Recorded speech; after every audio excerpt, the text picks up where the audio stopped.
This presentation of In Their Own Words is dedicated to the brave men and women of the United States Armed Forces. Early in World War II, Colonel Evans Carlson was already a seasoned and decorated Marine commander. In the late 1930s, Carlson spent time in China observing commando tactics and became convinced that the U.S. Marines needed an elite corps within the Corps to be known as the Marine Raiders. Mike Edson would lead one band of men and Carlson the other.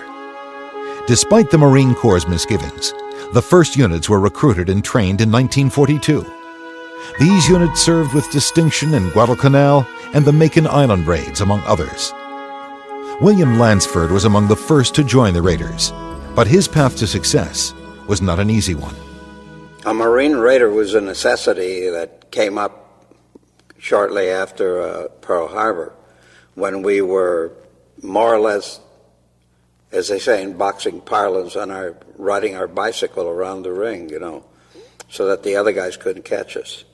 But at that time, the morale was very low. We'd gotten clobbered at Pearl Harbor, and we didn't have the men or equipment ready to really counter effectively.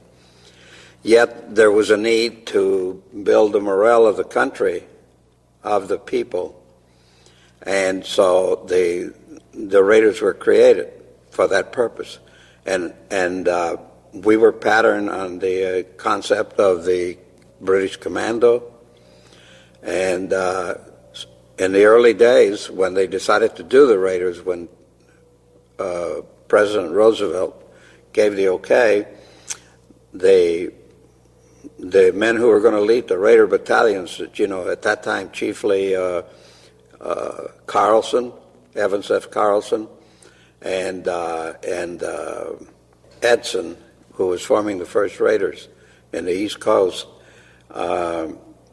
sent some of their officers and NCOs to England to train under the commandos, and came back and taught us some of that stuff. And then these men who were very experienced, both Carlson and Edson, who had served in the Banana Wars and knew what guerrilla warfare meant.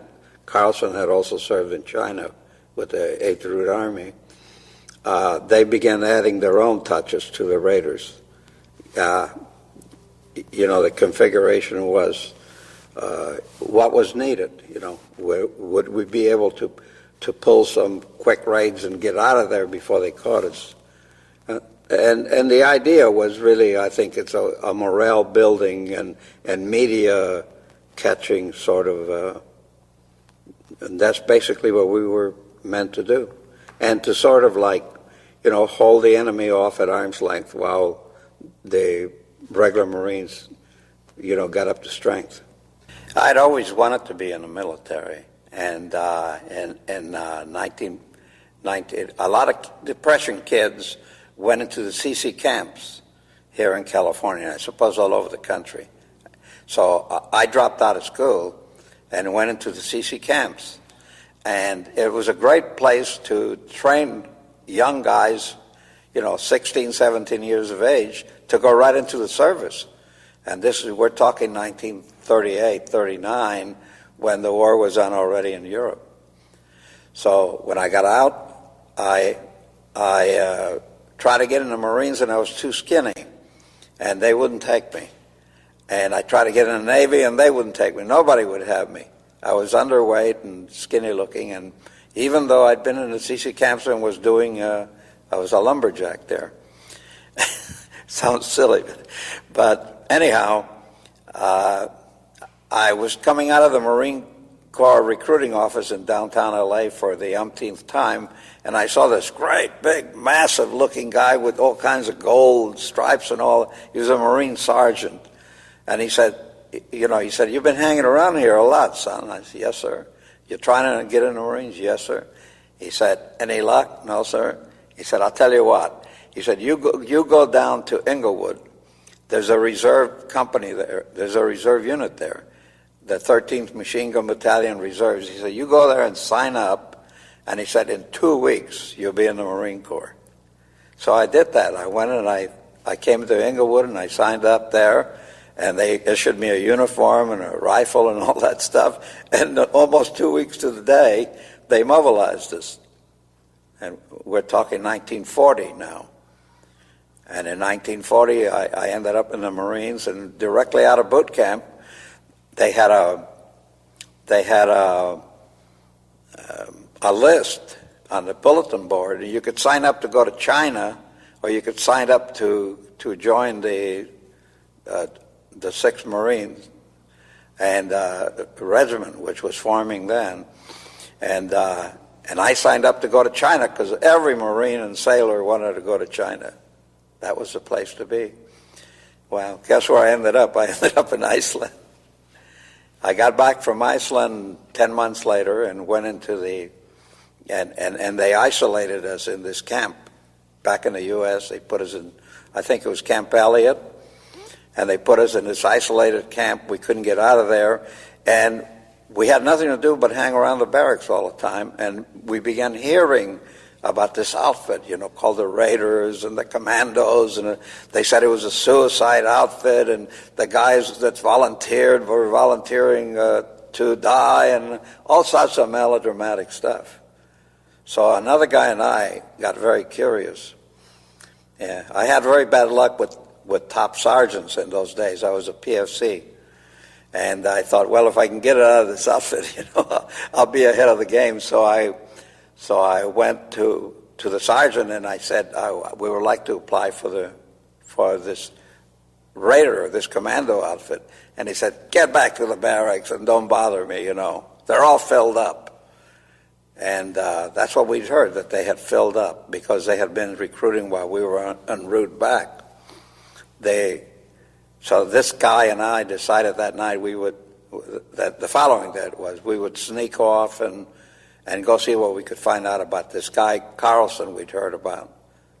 And we looked around the back of the camp out in the boondocks, and there was this great big old beat-up looking barracks, and there was a guy standing there, and we said, we're looking for Carlson. He said, he's in there. So we went in there, and the guy and I began going in all these empty rooms. This is an old beat-up place, and I opened an office, and there's this tall-looking Lincoln-esque kind of a guy in a Marine uniform. He's sitting there at a little crappy table, and he's writing something in a notebook. And he looked up, and he said, can I help you, son? I said, I'm looking for Major Carlson. He said, I'm Carlson. He said, what can I do for you? I said, I want to join the Raiders. So he said, sit down. And we began to talk. And, he said, we're all filled up, He said, we got a lot more men than we need. And I said, well, that's not fair because we just got back, and I'd like a shot at it. He said, okay, you have a point. And then he began asking me questions, would you cut your buddy's throat if he was panicky behind the lines and stuff like that. It was fairly melodramatic stuff. And I answered what I thought he wanted to hear. Then I got out of there. He said, you'll hear from us in a day or so. You go back to your unit. So when I got out, my buddy came out too, and he had run into James Roosevelt in another room on the other side. And he had gone through the same routine. Would you stab a Japanese in the back? Would you do this? Would you do? And he'd answer yes. But we found out later a lot of guys would say, no, I couldn't kill my best buddy. So they would say, thank you very much, go back to your unit. I got back, and sure enough, the first sergeant was waiting for us. He said, I thought I told you, you eight balls, not to leave this camp.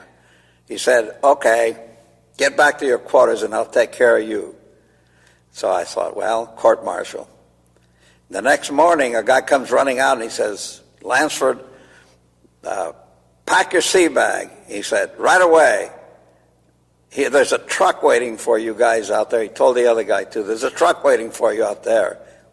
So we were already packed, so we just got out there into the company street, and there's the first sergeant. And he looked at me, like this, and we got up on the truck, and as the truck started up, he said, I hope you get killed. That's how I started my war. The next thing we were at Jack's Farm training with the Raiders.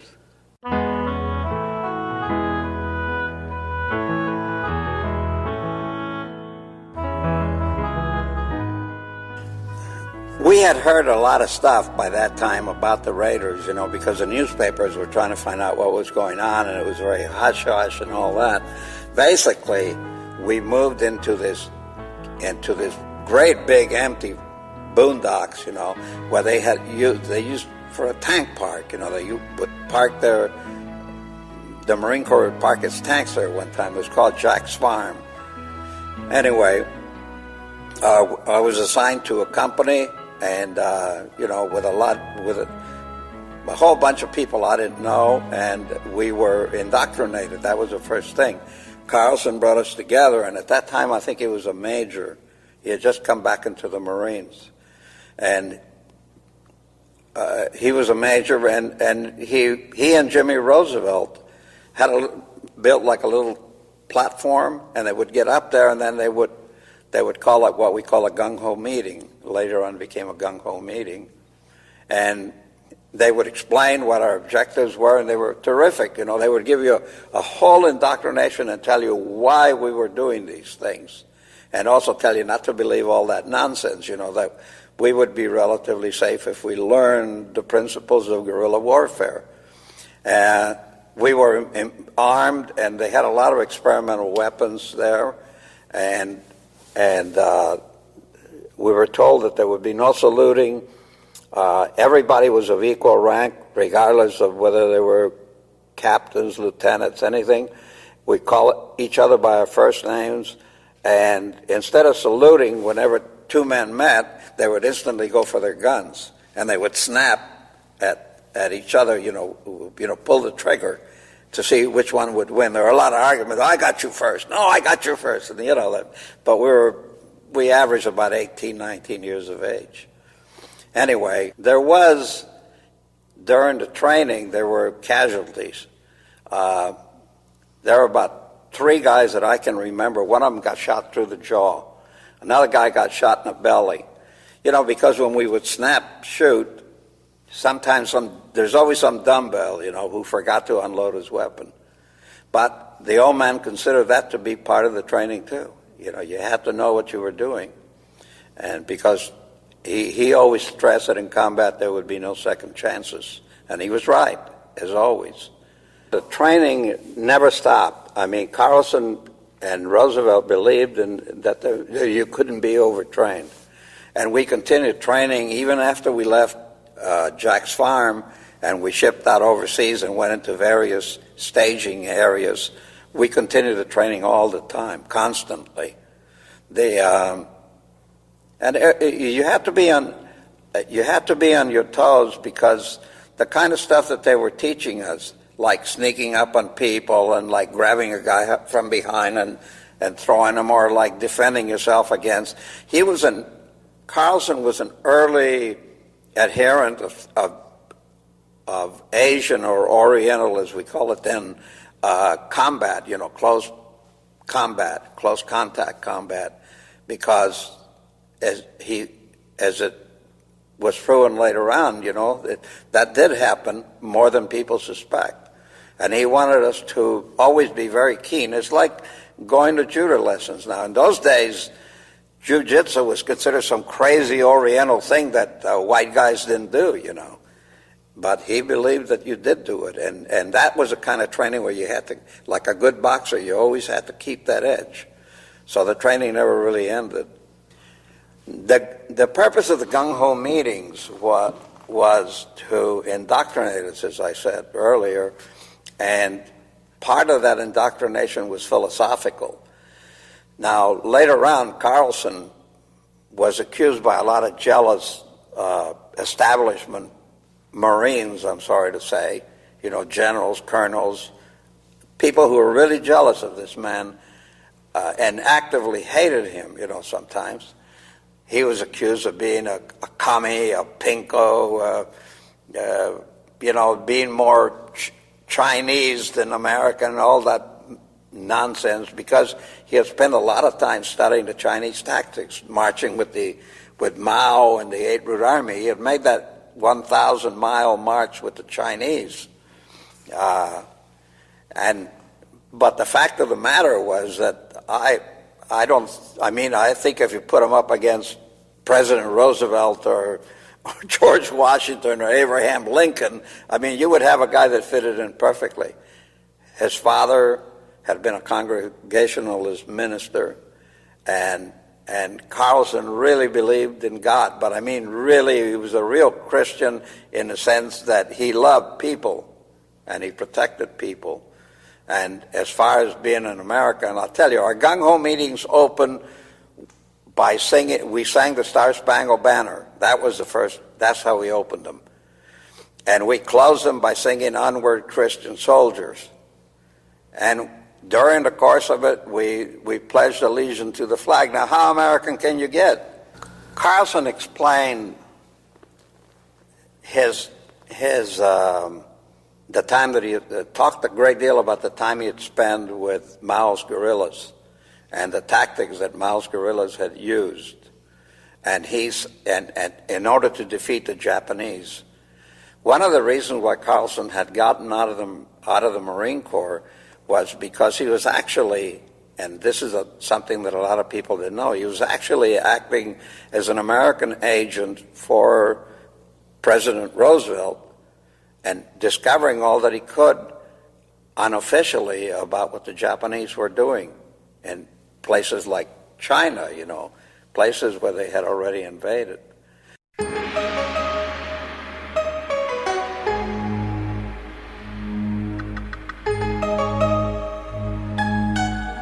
And Carlson was studying the Chinese. For example, one of the stories he told us about this one night when he was with Mao's guerrillas, and they got word that they were going to attack a Japanese convoy.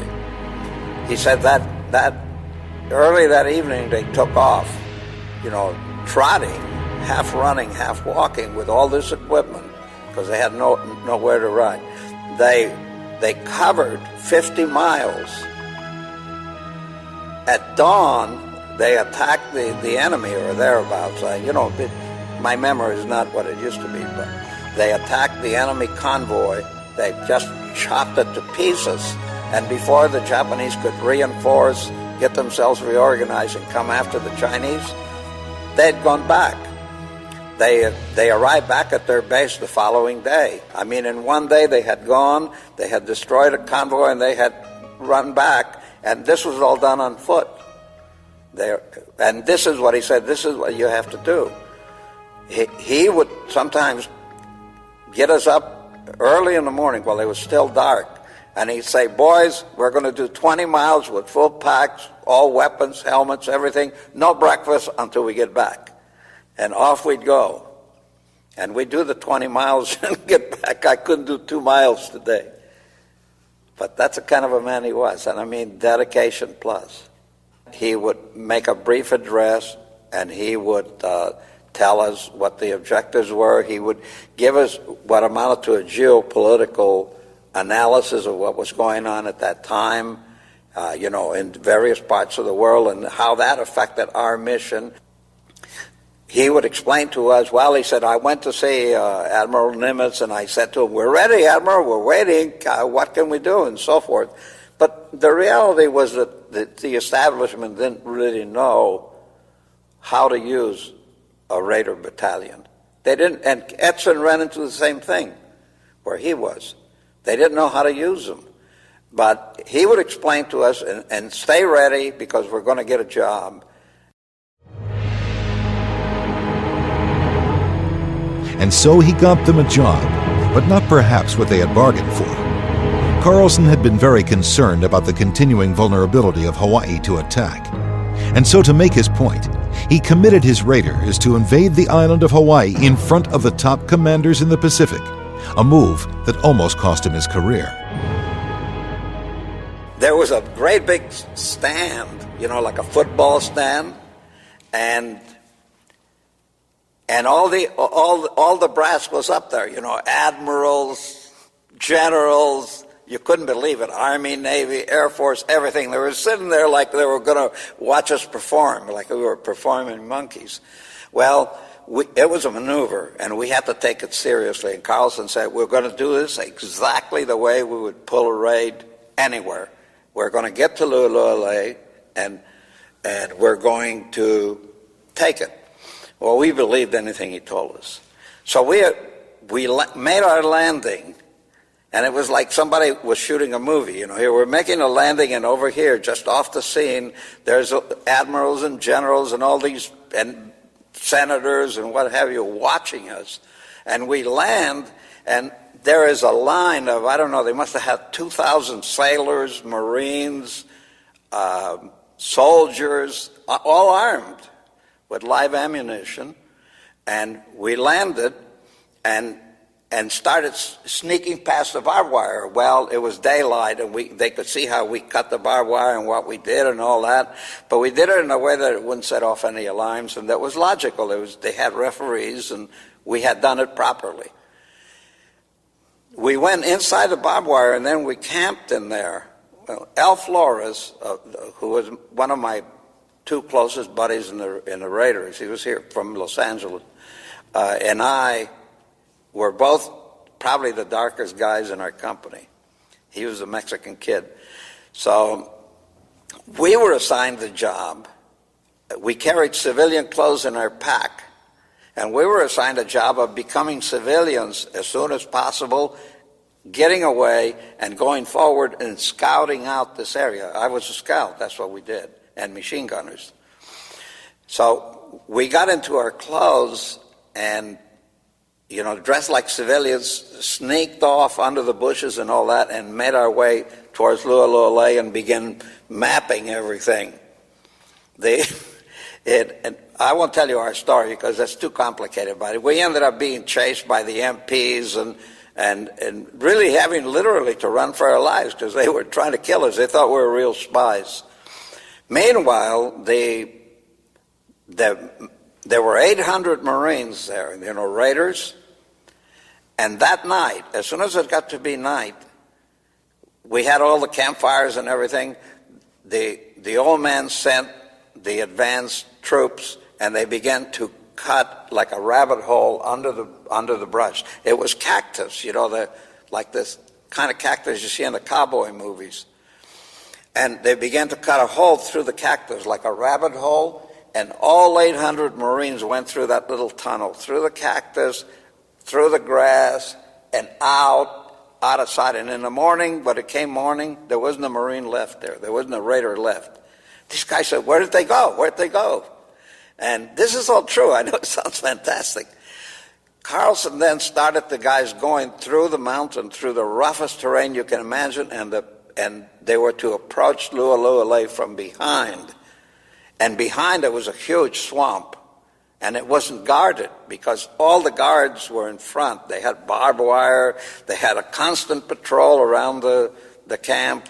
And the Raiders went around the back, crossed, they laid down planks, crossed, got into the Lululemon, grabbed the colonel at gunpoint, the guy that was in charge, grabbed all the guards, bound them up, tied them up at gunpoint and all that, and we took over the whole place. And then just for good measure, the old man had us take the trucks and the vehicles, and then go over to a nearby airport, and then we took stickers that had a Raider picture on them and stuck them on all the airplanes, and it said, your airplane has just been blown up.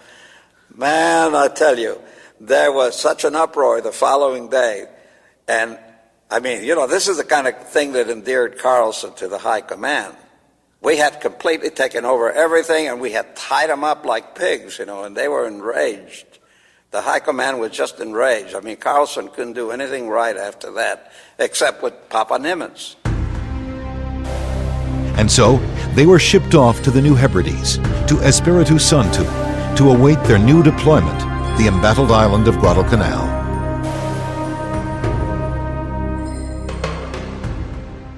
And we were totally isolated from everybody. We had nothing. We just lived like on nothing practically. And while we were waiting for employment, and that employment, came around. It was Guadalcanal had been invaded, and we got an assignment to go into Guadalcanal and help the effort there. The Marines were very hard pressed.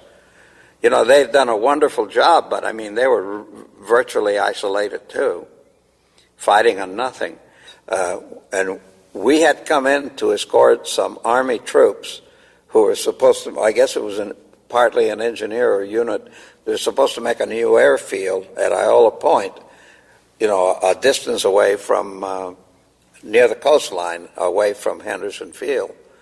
And it turned out the place was a swamp. The admiral who had ordered this thing was, in my view, a dumbbell, and in the view of a lot of other people. He thought he was a general, and he knew best. Well, anyway, it turned out it was a swamp, so it was nothing doing. The poor Army guys were just hanging around there, and the raiders had nothing to do. Then Carlson got a call from General Vandegrift, the commander of the island, to come in and see him.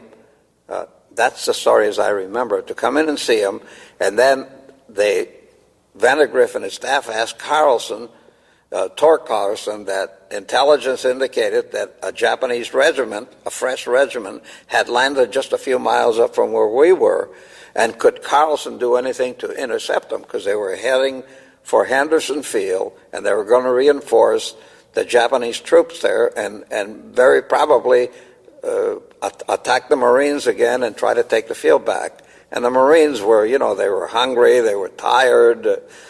So Carlson said, okay, that he would undertake the job of intercepting this Japanese regiment. So he came back to us, and Carlson returned from conferring with the Marines there around Henderson Field and said that we had an assignment to knock out this Japanese regiment. And that's what we were going to do. So that started what later on became one of the Raiders' chief accomplishments, which was, they call it the Long March or something, behind the Japanese lines. And what we did essentially was Carlson sent for the rest of the Raiders, and we just followed the Japanese all the way from their landing point to Henderson Field, and just kept chopping and chopping and chopping at them. And it was probably I guess along with Macon Island, it was probably the job that best exemplified the kind of work that we were trying to do. And we would catch these guys. Carlson would keep track of them. I was one of the scouts, and we'd keep track of where these guys were. And as soon as they started to cross the river with their equipment up, we'd hit them. Bango.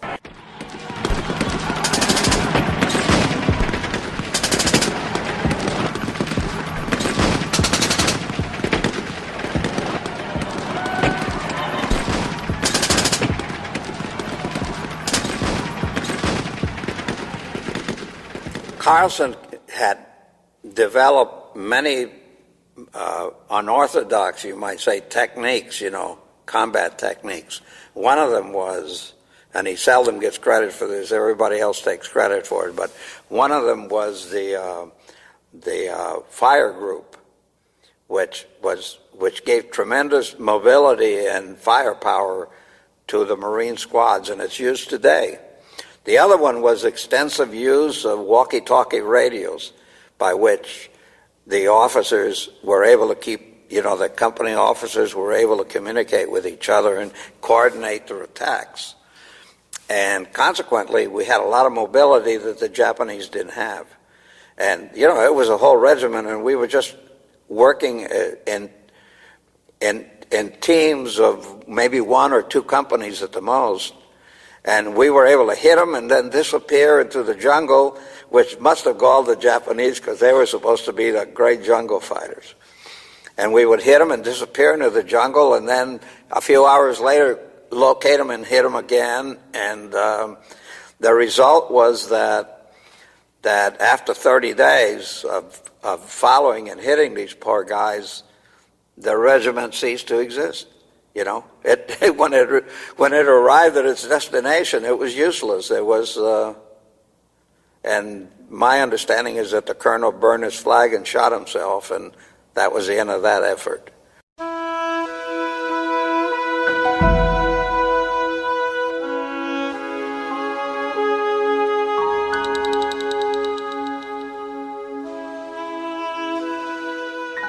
General Twining, who at that time was a colonel and was the chief planner for Vandergrift and the Guadalcanal campaign, wrote in his book, I think it's called No Bended Knee, I think the book, that it was the most perfectly executed campaign of the entire Guadalcanal fight, of the entire Guadalcanal campaign.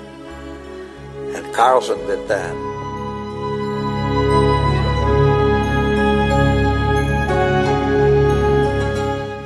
We were able to kill, literally hundreds of Japanese and lose only, a fraction of that in raiders.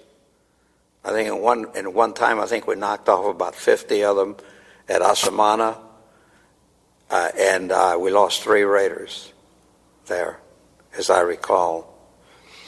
But the odds were always that way. The Japanese were not. They didn't expect that Americans would be able to do that. And I think if nothing else justifies what Carlson's philosophy, that does. I'm not saying it very well, but I think that justifies a whole Raider effort right there. That, and of course, Edson, the first Raiders, did a magnificent job on what they call Edson's Ridge, defending Guadalcanal one night. He won the Medal of Honor for that. So, the first Raiders, you can't take it away from them either. They were doing a great job. And later on, the other Raider battalions, the 3rd and the 4th, one of them was headed by Jimmy Roosevelt, did a marvelous job too. The main thing was that you had to have a lot of stamina. You had to be able to live on nothing. During that 30-day raid behind the Japanese lines, we literally lived on rice and tea and a little bit of bacon occasionally. That was our whole diet during that period. And Carlson had developed a system of airdropping food to us. But, airdropping was a primitive thing at that time, and half the time I think the Japanese got our food more than we did. But we would cook in our helmets, I remember. Start a little fire and put rice and water in our helmet, and if you had any bacon, you'd break up little pieces and drop it in there. And sometimes we had salt and sometimes we didn't. Each man was issued every few days, I can't remember how often, each Raider was issued as much rice as he could hold in his sock up to the heel. And then we would tie the sock on our belt, I remember, and as much tea as you could, hold up to the middle of the foot of the sock, the foot section. And that's what we lived on, tea and rice. It wasn't a great diet.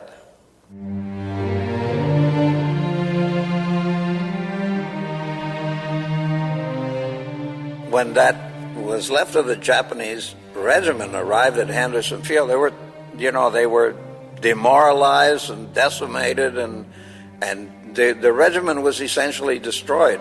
And as I said, I heard later on that the colonel burned his flag, the regimental flag, and shot himself. And that was it. They just were useless. They just scattered, and they never made the effort against. They never were able to reinforce or make any effort against Henderson Field. And the Raiders were credited with having killed at least 400 and some known enemy casualties.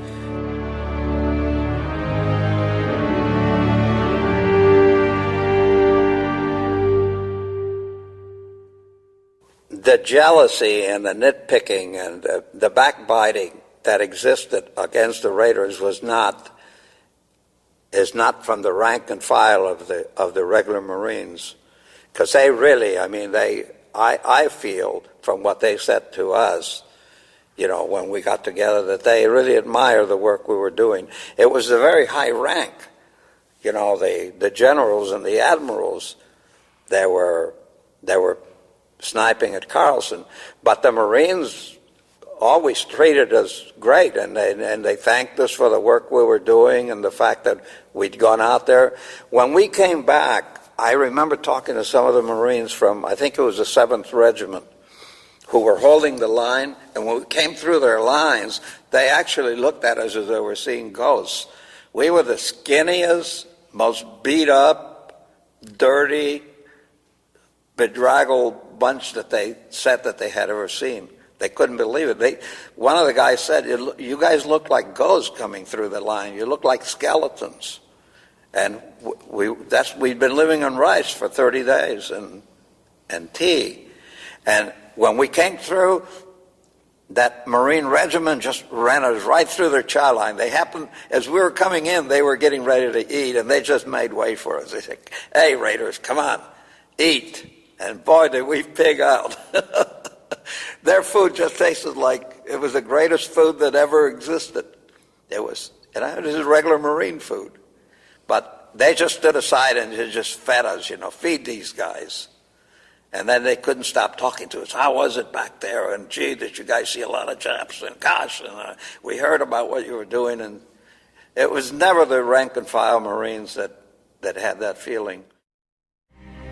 Having won the respect of their peers, the Raiders were here to stay. The terrible commando-style jungle action at Guadalcanal had forged them into a tempered, razor-sharp fighting force. But the costs of their heroism were yet to be known.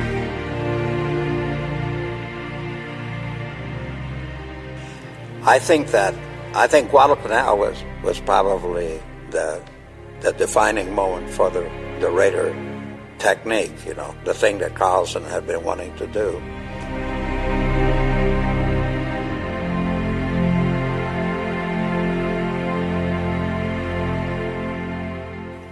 Many of the guys in the Raiders, especially on the Guadalcanal campaign, suffered, because that was a prolonged campaign, suffered from all kinds of jungle rot and ulceration and of course, malaria.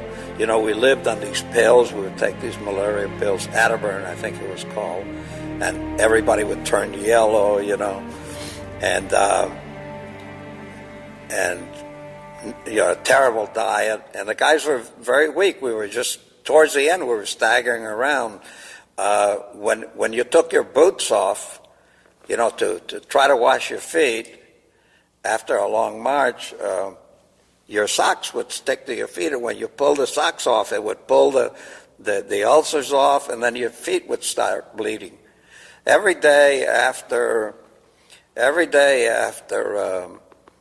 a long march in the evenings, we would have foot inspection, and the corpsmen would come by, and those corpsmen were just, I can't say enough about the corpsmen, how great those guys are. And they would come by and they would look at our feet, and then they would say, "You have to go back, you have to go back," and and they would send us back through the lines. Then one day my day came, and when I took my socks off and I began bleeding, and there was blood on my boots and all that, and the corpsman said, "You got to go back now." And I said, no matter what happened in the Raider Battalion, if you didn't like what happened, you could always appeal directly to Carlson, or you could appeal to Jimmy Roosevelt, which was most unusual. None of this going through the first sergeant and all that. You just go directly to him. So I said, "I want to talk to the old man," and Carlson came up and he said, "What is it, son?" And I said, "I'm okay. I want to stay. I don't want to go back. We're almost done here." And then he said, "Let's look at your feet." And he looked at my feet and he said, "Son," he said, "you got to go back." I said, "No, sir. You said that if we wanted to stick, we could stick." And he said, "All right, let me put it to you this way. he said, what happens if your feet totally give out in the middle of the march and we're not in a position to send you back? He said, then I have to assign 1 or 2 guys to carry you, and that slows us up, and the enemy, and we're prey to the enemy. He said, do you want that to happen? I said, no. He said, put your boots on and go back. That's the way he always talked to people. He was wonderful. After the campaign, we went to New Zealand, and we were supposed to have 2 weeks of R&R. I think we had like 5 days, actually, before they called us back on something else.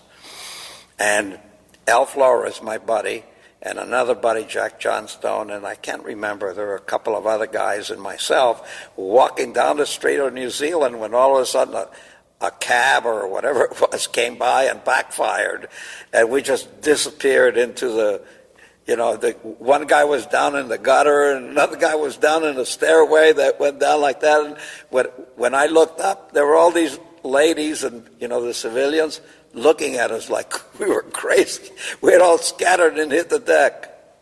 That's people, a lot of the guys went a little bit psycho too. Some of the guys got pretty battle happy. They would not let go of their guns. They always had a hand grenade with them. I mean, really eccentric. We didn't think we were eccentric at all. But I guess we did act weird, and when I was in the hospital, I kept my pistol and I kept a hand grenade with me all the time. And the doctors tried to take it away from me, and I wouldn't give it up. And they told me to get the hell out of there. They were talking about chopping off my legs because the infections were so bad. I left the hospital holding the pistol and the hand grenade. It sounds very melodramatic, but it didn't seem unnatural to me. It just seemed like defensive. And there were other guys that were even worse than I was. And I went out of there, and I found a man who was experimenting, to cure this ulceration. His name was Wortel. And I was walking out of the hospital. They kicked me out. If I wouldn't give up the weapons, get the hell out of here, and I left. And I was looking for my unit, and I saw this sign, and it said Wortel's Bird Sanctuary. And there was a bunch of beautiful white tents. And I said, who's Wortel? And there was a guy there, and he had half a sailor outfit and half a Marine outfit. And he said, I'm Wortel. He said, welcome. He said, what's your problem? And I told him I got kicked out of the hospital. Oh, he said, look at these guys. They all got kicked out of the hospital. There's a bunch of guys in there all half psycho. And he said, what have you got? And he raised my pants and he looked at my legs and he said, I can help you with that if you want to stay here. So I said, sure, what do you do here? He said, I do experimenting. He said, I'm not a doctor, I'm just a corpsman. But they've let me experiment here. Would you like me to try some things on you? Anyway, cutting through, I was there with Wortel for a couple of weeks, and he pretty much fixed me up. He cleared the whole thing up, and he said there's no need for amputation. And I can tell you this, that hospital was a pig pen, the one I was in. Later on, Wortel developed some medicine that could take care of the ulceration. I mean, it was effective. And the guy that ran the hospital, Commodore, took credit for it. He got a Legion of Merit, and Wortel got a quick trip to New Zealand, to a psycho ward. He actually cracked up, because, again, like Carlson, he had been outranked and had been kicked out of his job.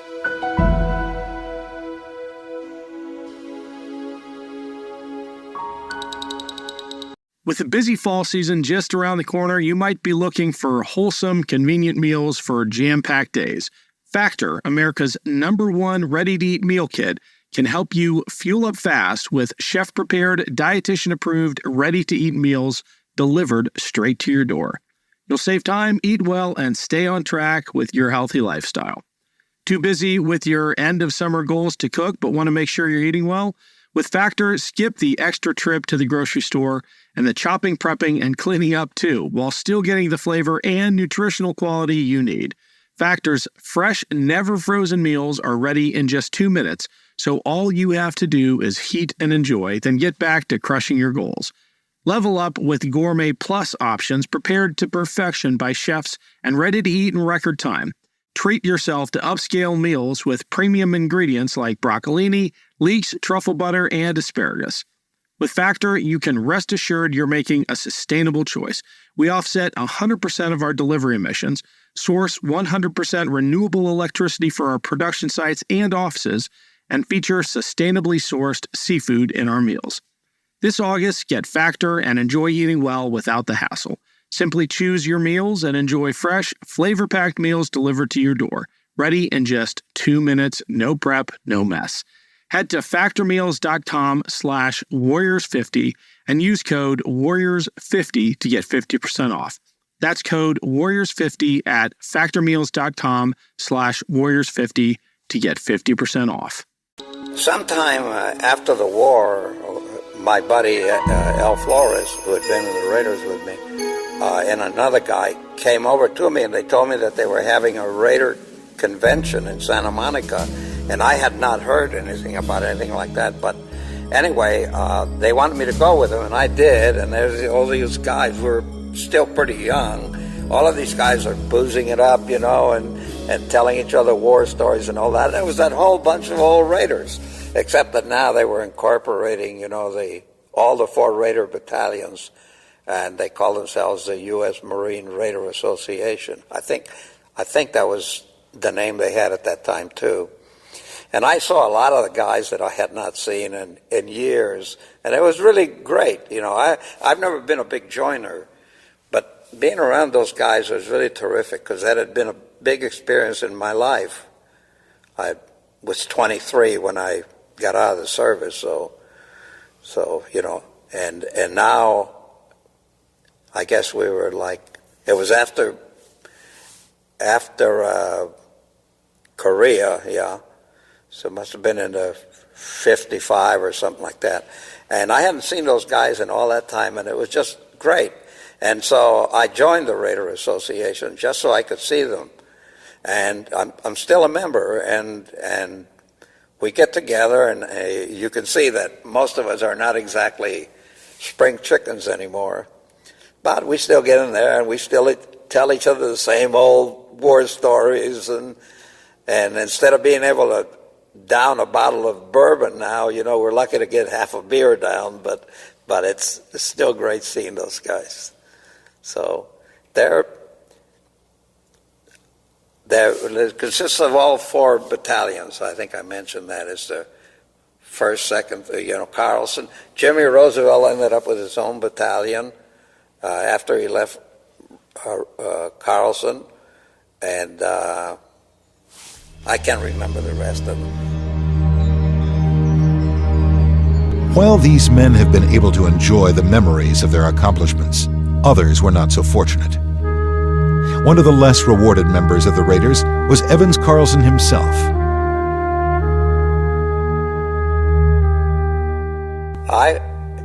By that time I had been writing. I had begun writing, and there was a great demand for war stories in the magazines in New York. And I was writing a lot about the Raiders, and I wrote that story about Louis. That's why I remembered that, and I wrote some stories about Bougainville and all that, and some of the guys that I knew. And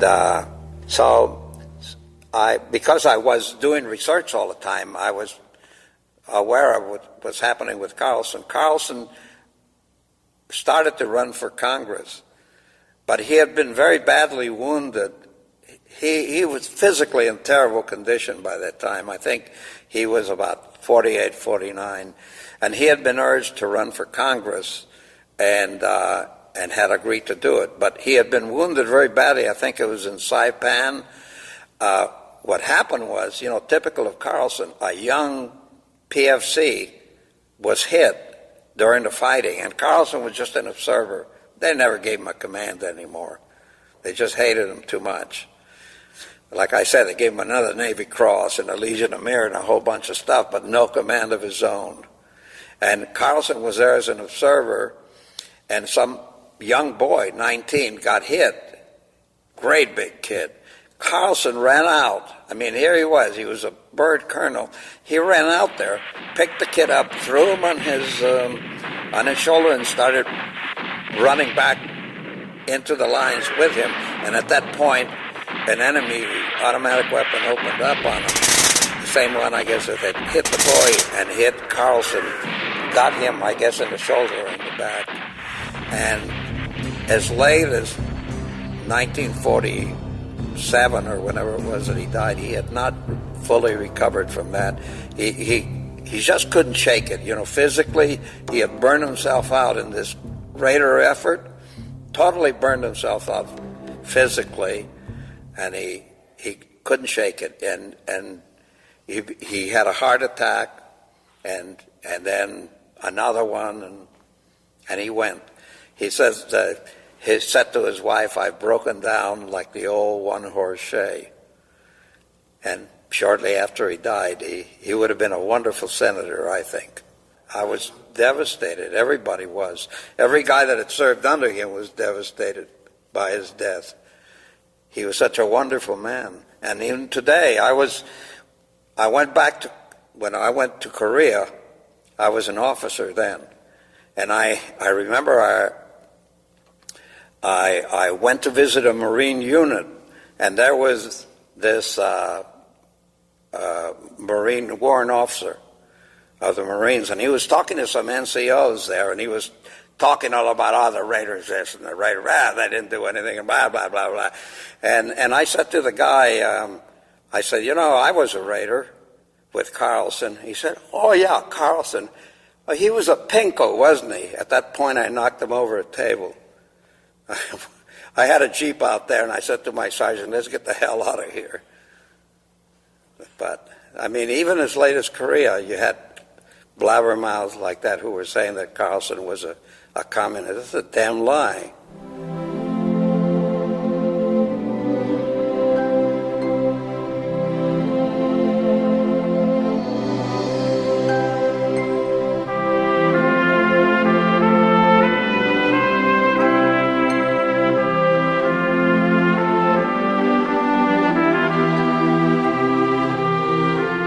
The media, of course, loves to sensationalize anything, And I remember when we were in training at Jack's farm, some guy was circulating a story. He had a newspaper, and he was showing us the newspaper, and there was a whole feature in it.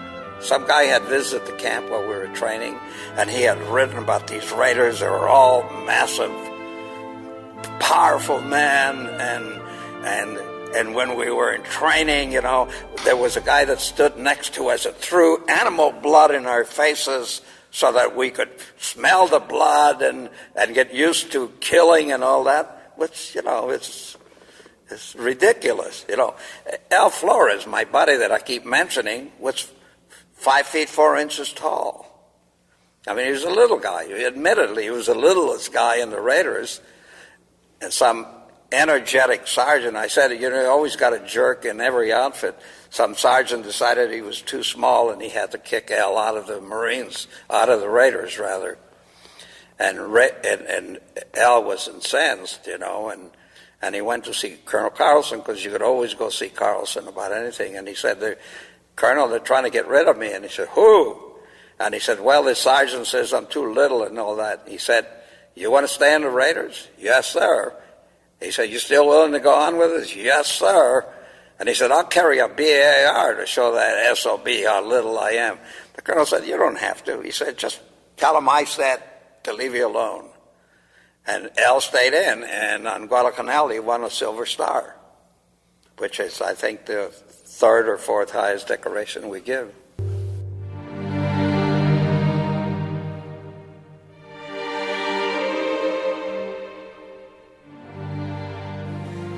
When Al was dying of cancer in the Veterans Hospital here at Wadsworth, my wife and I went to visit him, and his family was there, and he was, in his mind, was reliving the old days.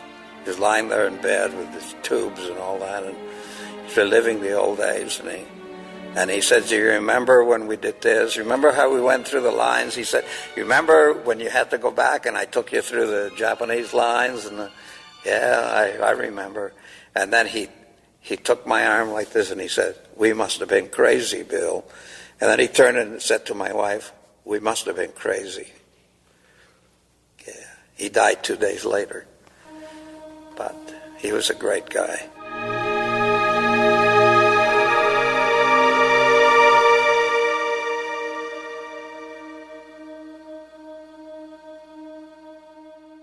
And all of those guys were great guys. I remember another buddy of mine, Jack Johnstone, and just before we left for Guadalcanal, he was sharpening his gung-ho knife. We had these big knives we call gung-ho knives, and sharpening it, and he sliced his hand, and he was told he couldn't go on the campaign. And he came to us, and he started crying because he couldn't go with us. And not too long after that, in about the middle of the campaign in Guadalcanal, he showed up, and he was all still bandaged, but he was so happy. "Hey, I told you guys I'd catch up with you, didn't I? You're not going to go off by yourselves," and all that. That was the kind of spirit that existed among those men. Great guys.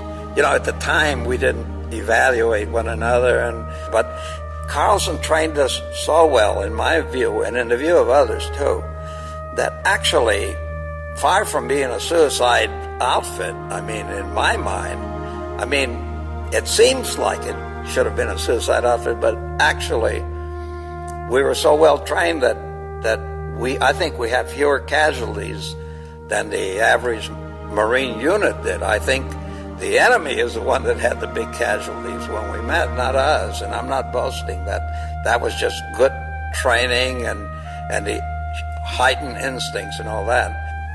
I think that we lost more of the Raiders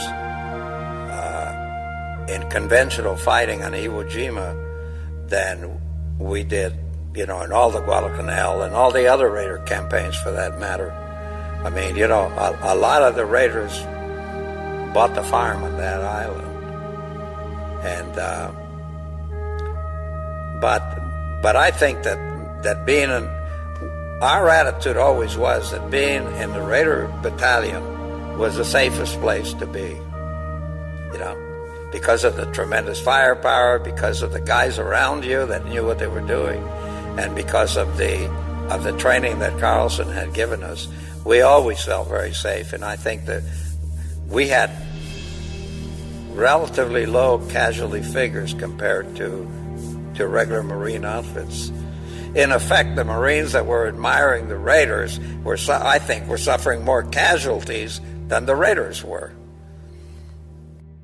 When we became regular troops, when I went into the 5th Division and we landed in Guadalcanal, we lost more Raiders on that campaign than I think that we did in the entire Raider experience, because it was a whole different thing. Guadalcanal, from the time we went in, we just got blasted with artillery and mortar fire on the beach and all that, and I kept hearing, "Hey, you hear what happened to this guy and that guy?" And Brownie got hit by artillery and he lost his leg up to here and he bled to death, and that kind of stuff. Brownie was one of our Raiders, I remember, a good guy, but you have no defense against an artillery shell coming in on you. All the training in the world is not going to do you a damn bit of good then. And that's what happened to a lot of the old Raiders. They ended up there, just like John Basilone ended up there. That was a hell of a campaign. Except for when we have the conventions, or when some old Raider calls me up, as one did recently, a buddy of mine, Sal Germanco, who was on a machine gun with me. Unless something like that happens, I don't really think about it very much. But when I get the Raider patch, which is our, official association paper, no matter what I'm doing, I stop and I read the whole damn thing and remember a little bit about it. But, it comes out 3 times a year, I think. And other than that, life goes on. You don't really think, you don't sit around dwelling on it, the charges of the Light Brigade and all that sort of thing. Just most of these guys came out and picked up their lives and had children and all that. And once in a while you think of the guys that didn't have that chance, to continue their lives, who didn't marry and have children and have a normal existence, the guys you left behind when they were 18 and 19 years old. But it's not something that we sit around thinking about all the time. The movie about Gung Ho with Randall Scott was Carlson and so forth. I mean, I guess it was a good movie, but I could never sit through it because I kept seeing these guys imitating real people. And it wasn't that they weren't doing a good job, but when you do a movie, I mean, everything is kind of exaggerated. You can't a guy doesn't just sit there and say, we just got ambushed over here, and we lost about 28 men, and the other guy says, well, okay, I guess we got to go the other way. It's dramatic. Colonel, we've just been ambushed. Everything is very broad. And it wasn't that way. I guess in real life, it would have been pretty boring if they'd made a movie out of the way it really was. And we didn't think, oh, gee, what a great bunch of guys. And it sounds like self-aggrandizement even today because, the implication is, oh, those were great, tough guys. Jesus, I must have been a great guy to be one of them, But it's not like that. We don't think of each other that way. We just have a kind of a sense of gratitude and camaraderie and some pride that we were even allowed to be a part of a group like that. I feel that. I feel privileged. There was a time when the Raiders were needed and these guys were there. And later on, when they were no longer needed, that was the end. During their short history, the Marine Raiders performed some of the most daring acts of World War II. Willing to go anywhere on a moment's notice, kill without question, and endure unbelievable hardships to get the job done, they represent the essence of the American fighting man. We are and will always be deeply indebted to their spirit, the spirit that to this day lets freedom ring. We hope you've enjoyed this presentation of In Their Own Words. This program was created and produced by First Person Productions Incorporated in association with the Documentary Broadcasting Company. Produced by David Benson. Content written and produced by Rod Pyle. Engineered by Greg Bartheld, Brian Donovan, and Rod Pyle. Narrated by Bill Ratner. This production is copywritten by First Person Productions Incorporated. Any unauthorized broadcast, public performance, or copying is a violation of applicable laws.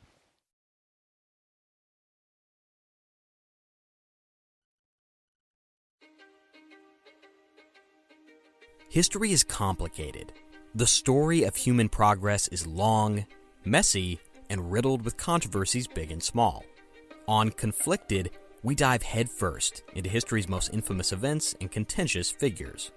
We try and untangle the good from the bad, the fact from the fiction, and the monsters from the misunderstood. Was Genghis Khan a murderous butcher or a civic pioneer? Did the Allied powers go too far in firebombing the German city of Dresden at the twilight of World War II? And how did the Marquis de Sade acquire such a sinister reputation? And was any of it true? These are just a few of the tough questions we wrestle with and investigate on Conflicted. So if you love history or just enjoy a good story, please join me, your host, Zach Cornwell, for a fascinating new topic each and every month. Conflicted, a history podcast, is available on Spotify, Apple, or wherever else you get your podcasts. I hope to see you soon.